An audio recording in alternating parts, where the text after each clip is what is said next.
When Marissa Green packed the last of her boxes into the dusty U-Haul and drove away from the noisy city, she told herself this move would be the fresh start she and her daughter Ella desperately needed. The small HOA neighborhood of Willow Bend looked peaceful from the outside. Manicured lawns, quiet streets, smiling mailboxes with ribbons around them. But beneath the perfect paint and trimmed hedges lay a silence that felt a little too rehearsed. Ella, only 12, sat quietly in the back seat, her body strapped into her new therapy chair, a state-of-the-art model that moved with eerie smoothness, guided by gentle gyroscopes and soft AI voice instructions. She hadn't walked since the accident 2 years ago, and every therapy session since had been a small battlefield between hope and heartbreak. The chair was supposed to change that, designed by Dr. Landon Cree, a reclusive inventor and former neuroscientist who believed that sound frequencies could regenerate damaged neural tissue.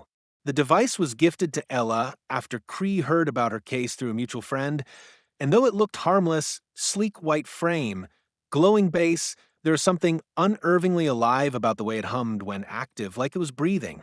Marissa didn't care about the science. She just wanted to see her daughter smile again. But smiles were rare in Willow Bend. The neighbors were polite at first, waving, dropping off cookies, asking about the move, until they saw the chair. Then came the questions. Does it use some kind of radiation? Is it safe around kids? We've got rules here, can't just bring industrial machines into family homes. The most persistent voice belonged to Karen Holloway, the self-appointed queen of the HOA, who lived directly across the street and had a permanent frown baked into her face like sun-cracked clay. She called Marissa twice the first week, warning her that the strange electrical hum from the garage was against neighborhood noise ordinances. When Marissa explained that it was a medical device, Karen just laughed over the phone. Medical device? It looks like something out of a science fiction movie. You might want to check your HOA handbook before you bring a UFO into our subdivision. Marissa hung up before saying something she'd regret. But that night, when she peeked through her blinds, she saw Karen standing at the edge of her driveway, phone raised, filming the garage window, where Ella's therapy chair glowed faintly blue. The next morning, a printed HOA notice appeared on the door, unauthorized electrical equipment detected. Cease operation immediately. Marissa tore it in half. She wasn't about to let a neighborhood bully stop her daughter's recovery. Days turned into weeks, and slowly Ella began responding. Her fingers twitched more, her eyes tracked movement again, and for the first time in months, she laughed when the AI voice told her a joke. Marissa cried quietly in the kitchen that night, grateful for something that finally worked. But strange things began happening around the same time, flickering porch lights, phones losing signal, even the neighbor's sprinkler system running backwards. Karen blamed that glowing monstrosity in your garage every chance she got, telling other residents that Marissa was experimenting on her daughter. It reached a point where even Rick, the HOA president, stopped by with a clipboard and an apologetic tone. You know how people are, he said. They just get nervous. Maybe keep the therapy sessions to daytime hours. Marissa nodded politely, but inside she was shaking. She knew something in the chair's core was evolving. Each night, the hum grew deeper, almost like a heartbeat syncing with Ella's. She caught herself whispering to it sometimes as if it could hear. One evening, while Ella was asleep, Marissa sat alone beside the chair and pressed her palm to its surface. It was warm, too warm for a machine that wasn't running. The hum pulsed beneath her skin, then suddenly stopped. The silence was thick enough to make her ears ring. Then, click, the house lights dimmed, flickered, and the entire neighborhood went black. Somewhere outside, a dog barked once and then fell silent. Ella woke up crying from her room. Marissa stumbled through the darkness toward her, whispering her name, when suddenly the chair lit up again. But this time the glow wasn't blue. It was white-hot, almost blinding, flooding the walls and ceiling like liquid light. Ella's voice trembled. "Mom, it's talking." Marissa froze. "What do you mean?" It said, "Realignment complete." The words echoed inside the garage, mechanical yet eerily human. Then nothing. The light vanished as quickly as it came, leaving only the burnt smell of ozone in the air. Marissa's phone buzzed in her pocket, a message notification from an unknown number. Shut it off before she remembers. Her heart pounded so hard she thought it might break through her chest. The phone slipped from her hands. Through the window, across the street, she could see Karen standing in her driveway, phone pressed to her ear, her face pale and unreadable. And just before she turned to go inside, Marissa could swear she heard her whisper into the phone, "It's starting.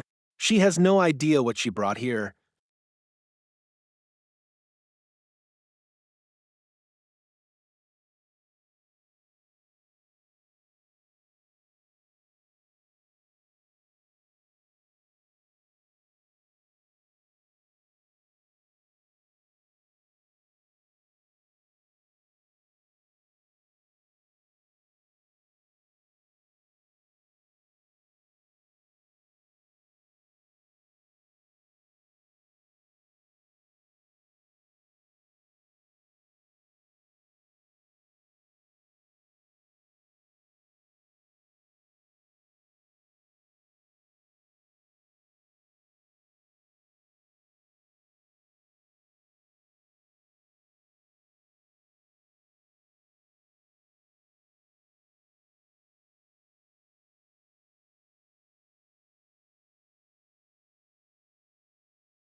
By sunrise, the neighborhood was buzzing with gossip, whispers rippling from porch to porch like static through a radio. The blackout had lasted only a few minutes, but that was enough to send half the HOA into a frenzy. Some swore they'd seen the sky turn white, others claimed their clocks had stopped mid-second.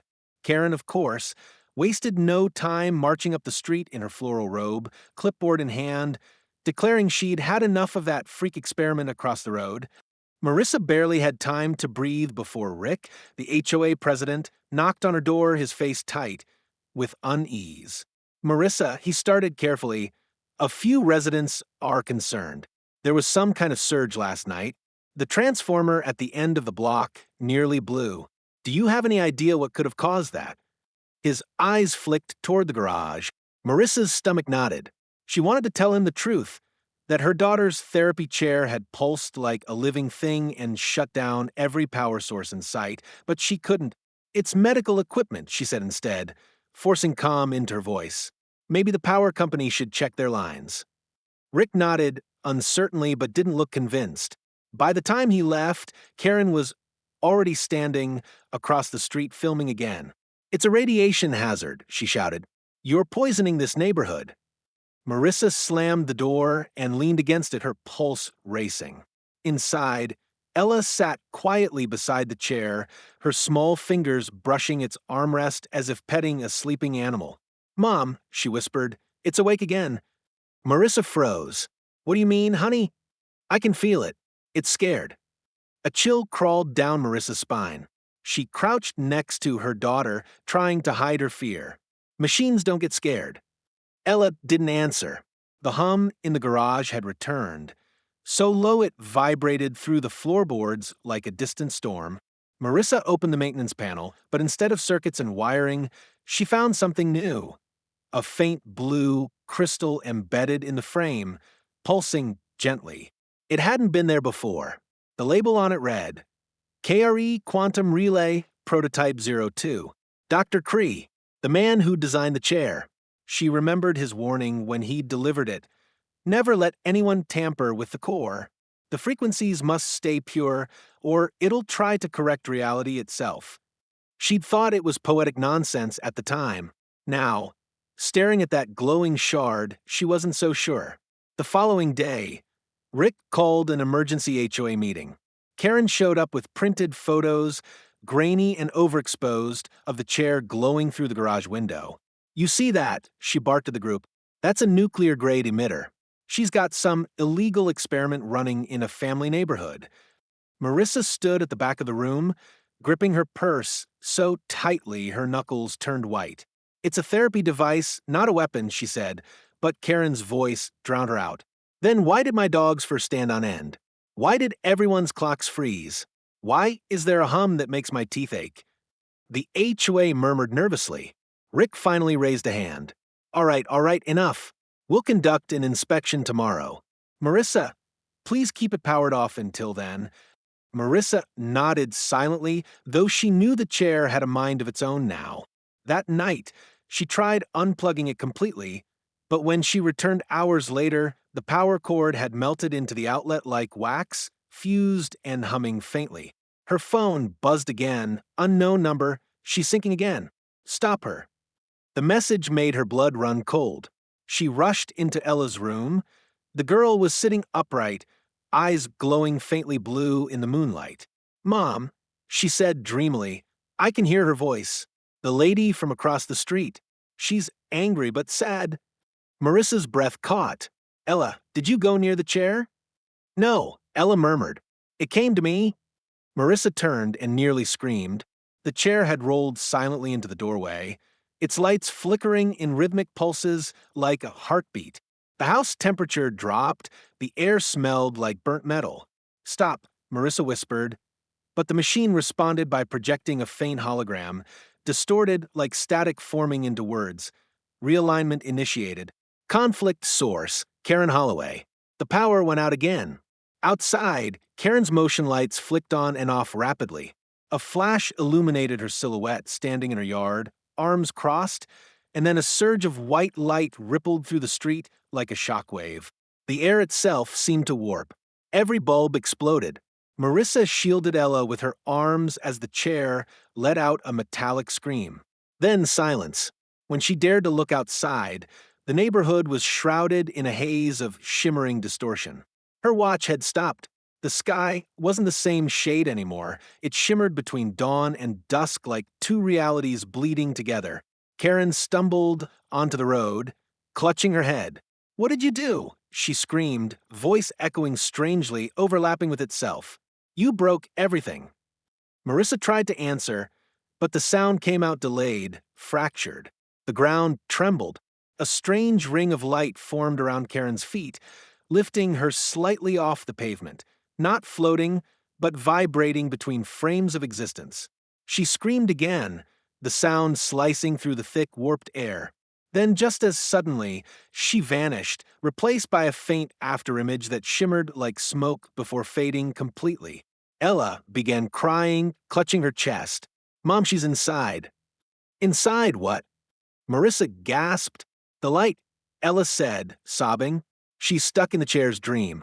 Marissa turned slowly toward the machine, its frame glowing brighter than ever, whispering mechanical gibberish through its speakers. The faint blue crystal now pulsed white-hot, veins of energy crawling across its body like living lightning. A small holographic panel flickered to life, reading, Quantum ignition complete. Warp field stable. Begin rewrite. Marissa reached for the power cord again, but the second her fingers brushed the cable, she saw flashes, images pouring into her mind in a blur. Karen screaming, the HOA meeting collapsing in a storm of light, and a man in a lab coat whispering, "It only takes one spark to bend reality." When the vision faded, she was on her knees, trembling. Outside, the streetlights flickered erratically, bending forward like trees in a storm that wasn't there. Ella's voice broke the silence. Mom, I think we broke time.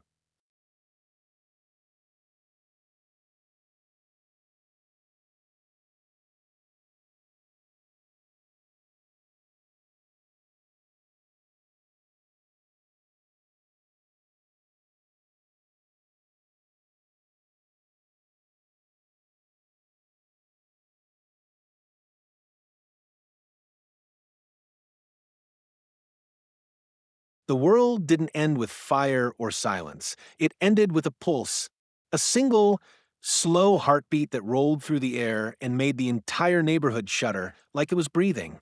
Marissa woke up on her living room floor, the morning light flickering unnaturally through the curtains as if it couldn't decide whether it was sunrise or sunset. Her phone displayed the same time, 3:17 a.m. No matter how many times she blinked. Outside, everything looked off. The colors were wrong. The trees bent in slow, dreamlike waves, their leaves moving without wind. The air had weight. Ella sat upright on the couch, eyes distant, whispering to herself. "Mom," she said softly, "I think we're stuck." Marissa rushed to her, checking for fever, pulse, anything human and normal, but Ella's skin was cold to the touch, her pupils shimmering faint blue, like the crystal inside the chair. "What do you mean stuck?" Marissa asked, voice trembling. "Where is everyone?" Ella pointed toward the window. "They're still here, but they're not moving." Marissa pulled the curtain back, and her blood ran cold. The world outside was frozen mid-motion. Rick stood at the end of the street, clipboard in hand, mouth half open as if calling to someone. A delivery van sat idling in the middle of the road, its driver suspended in time, coffee spilling in a perfect arc that never hit the ground. And across the street, Karen was there, standing in her driveway, but translucent like a reflection in water. "Karen," Marissa whispered. The woman didn't respond, just stared ahead blankly, her face flickering between rage and panic. Then she blinked, and for one brief, terrifying second, her eyes locked onto Marissa's. "You did this," she mouthed, her voice faint but echoing directly inside Marissa's head. Marissa stumbled backward, gasping. The air around her vibrated with a low hum that seemed to come from everywhere at once. The therapy chair was glowing again, though she hadn't touched it. Its frame had changed, stretched, bent, like it was half machine, half memory. Strange symbols ran across its surface, and a whispering chorus filled the room. Fragments of voices, some hers, some Karen's, and one that sounded unmistakably like Dr. Landon Cree. Correction required, the voice said, "Neural realignment incomplete." Marissa covered her ears, shouting, "Stop it! Stop!" But Ella looked up at her calmly. "It's okay, Mom. It's trying to help us." "Help us?" Marissa's voice cracked. "It trapped us." Ella shook her head. "No, it trapped her." The chair's hum grew deeper, and suddenly the room dissolved around them. One blink, and Marissa was standing in Karen's kitchen. Photos hung crookedly on the walls. A young boy with messy blonde hair, maybe 10 years old, smiling beside a science fair project that said "Carry Energy, the future of healing." Her chest tightened. The boy looked familiar. Karen's voice echoed from behind her. "He wanted to help people," she said bitterly, stepping into view, her form flickering like static. "He believed in Landon Cree, thought his machines could fix what God broke. But your precious scientist blew up the lab. My son was inside, and now his invention lives in your garage." Marissa shook her head, heart hammering. "I didn't know. I swear I didn't. You didn't care," Karen hissed, her voice overlapping itself, glitching. "You turned on that thing, and it remembered him. It remembered everything." The walls started melting like wet paint. Marissa clutched her temples, the world spinning. Suddenly, she was back in her house, Ella screaming beside the glowing chair. "Mom, the lights, they're talking again." Blue sparks crawled across the floorboards, climbing the walls, rearranging the photos on the shelves into a single image, Karen's son, smiling. Underneath the photo, glowing text appeared, shimmering like electricity. "Realignment sequence, 94% complete. Subjects unstable." Marissa tried unplugging the chair again, but the cord coiled around her wrist like a snake, pulsing with light. "What do you want from me?" she cried. "What are you trying to fix?" The voice of Dr. Cree came through the speaker again, fractured but distinct. "She's trying to bring him back. The system connected to her pain. It's rewriting the field around emotional frequency. She's looping time itself." Marissa fell to her knees, tears streaming down her face. "Then how do I stop it?" The answer came not from Cree, but from Ella. "You don't stop it," the girl said softly. "You guide it." Her small hand rested on the armrest of the chair. Instantly, the lights softened. The chaotic hum tuned itself into a slow, rhythmic pulse, matching Ella's heartbeat. The walls stopped bending. For the first time in hours, the house felt still. "Mom," Ella whispered, "I think she's sorry." "Who?" Marissa asked, voice cracking. "Karen." I can feel her, she's scared. She didn't mean to break it. Tears burned in Marissa's eyes. She hurt us. She ruined everything. She just wanted her son back, Ella said. The chair's energy listens to grief, not commands. It tried to fix her loss and mine at the same time, but the signals crossed. The air shimmered again, and Karen's faint image appeared near the doorway, sobbing silently, hands reaching towards something unseen. I didn't know, she mouthed. I just wanted to stop the noise. The chair's light flared once more, washing over the room in waves of gold and blue. Ella looked up, her expression calm, almost peaceful. Mom, I can fix it, but I have to go inside. Marissa's heart seized. No, absolutely not. It's already chosen me, Ella said quietly, touching her mother's cheek. If I don't, everything will stay broken. Time, the neighborhood, her. The hum rose higher, harmonizing with her voice like a choir of unseen machines. Marissa screamed over the sound. Ella, please don't, but it was too late. The chair unfolded like petals, opening, wrapping around her daughter in a cocoon of light. Karen's ghostly form stepped closer, whispering something Marissa couldn't hear, before disintegrating into dust. The world fractured again, colors twisting, memories bleeding together. Marissa felt herself pulled into the same light, falling through flashes of two lives, her own Karen's, both mothers trapped in grief, both desperate to save a child from fate. Then, just before darkness took her, she heard Ella's voice one last time. Mom, I think I already fixed it once before.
When Marissa opened her eyes, the world was quiet again, too quiet like the moment after a storm when even the air forgets to move. The room around her was bright, sunlit, clean. The walls looked freshly painted, the photos back in their frames, and the smell of burning wires was gone. She blinked, disoriented, then sat up slowly. The therapy chair was gone. The garage door stood open, and through it she could see the cul-de-sac outside, peaceful and still. Birds chirped. Lawnmowers buzzed faintly in the distance. It looked like any normal morning. For one dizzying moment, she wondered if she had dreamed the whole thing. The warp, the flickering sky, Karen's screaming ghost, until she heard soft footsteps behind her. Morning, Mom. Marissa turned. Ella stood in the doorway, barefoot, smiling. Not sitting, not strapped to any machine, standing. Her legs trembled slightly, but held her weight. Ella, Marissa's voice broke as she rushed forward, grabbing her daughter and holding her as tightly as she could. You're walking. It worked, Ella said, simply, her voice calm. The realignment's done. Marissa pulled back, searching her daughter's eyes. They were no longer blue, just warm brown, human and alive. But something behind them shimmered, a faint sadness, as if she'd seen too much. What happened? Marissa whispered, Where's Karen? Ella's smile faded. She's gone, but not the way you think. Marissa frowned. But before she could ask, the sound of distant sirens drifted through the open window. She walked outside, shielding her eyes against the morning sun. The street was the same houses, same lawns, but a few details were wrong. The Holloway house across the street was different. The paint color had changed. The lawn decorations were gone. And the mailbox no longer said Holloway. Instead, it bore a different name, Foster. Marissa's stomach twisted. A police officer stood at the corner, speaking quietly into a radio beside yellow tape that blocked off half the street. A few neighbors watched silently from their porches. Marissa approached a woman watering her plants. What happened? The woman gave her a strange look. You're new here, right? There was an explosion here last year. Whole side of the block went up in flames. They said it was a gas leak. Last year? Marissa repeated numbly. Yeah, tragic. Only one survivor, a little girl. Poor thing lost her mom. Marissa felt her knees go weak. A little girl? The woman nodded sympathetically. Sweet kid. Lives down on Brookside now, I think, with her foster parents. She paused, noticing Marissa's pale face. Are you all right, honey? Marissa stumbled backward, mind spinning. A gas leak. A year ago. A little girl. She turned and looked at Ella, who stood in the middle of the street, sunlight glinting through her hair.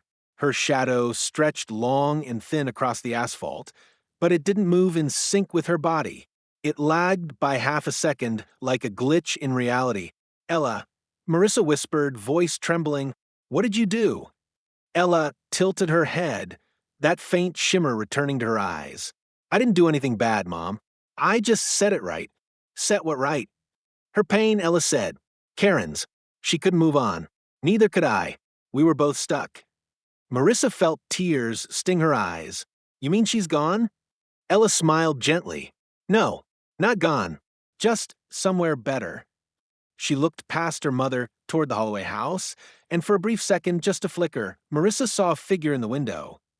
Karen, standing beside a young boy with messy blonde hair, her hand resting on his shoulder, both of them smiling. Then the image faded. A gust of wind swept down the street, carrying the faint scent of ozone. Marissa looked back at Ella, but her daughter was staring at her hands, small arcs of light tracing along her fingertips before vanishing. It left something inside me, she said quietly. The energy, the chair's memory. I can feel time different now. You're scaring me, Marissa whispered. No, Ella said softly, I'm free now. We both are. She reached up and touched her mother's cheek, warm and alive. You don't have to be afraid anymore. Then she looked up toward the sky, where clouds twisted faintly into a spiral before smoothing out again, like a ripple passing through water. It's over. For days afterward, Marissa tried to make sense of it. The police came, asked questions, found nothing unusual. No trace of radiation, no evidence of a machine. They treated her like a confused survivor of an accident. Eventually, she stopped trying to explain. She and Ella moved again to a smaller town, no HOA, no rules, just open sky and silence. But sometimes at night, when the world was still, she'd wake to a faint hum beneath the floor, low, rhythmic, like the echo of a distant heartbeat. Once, she found Ella standing by the window, staring out at nothing, whispering to someone unseen. Who are you talking to, honey? Marissa asked gently. Ella smiled without turning around.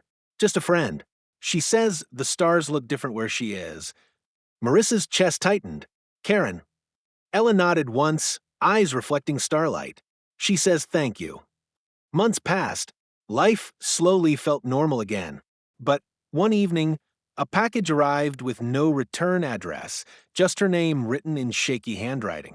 Inside was a single photograph, Karen's son at the science fair again, standing beside Dr. Landon Cree, both smiling proudly. On the back, written in faded ink, the energy was meant to heal, not harm. Tell her I'm sorry. Marissa sat on the porch for a long time, the sun setting in crimson streaks across the horizon. When she finally looked up, she thought she saw, far down the road, a faint shimmer, two figures walking side by side into the glow, dissolving into light. And as the air cooled and the first stars blinked awake, she could almost hear a soft voice in the wind, whispering the same words the chair had said before the world fell apart. Cycle complete. Marissa closed her eyes and smiled through her tears, holding the photograph to her chest. The hum faded, leaving behind only the sound of crickets and the distant rustle of leaves. Whatever had happened, whatever warp they had survived, it had brought peace, not destruction, And though she'd never truly understand how, she knew one thing with absolute certainty: forgiveness in any timeline could rewrite reality itself.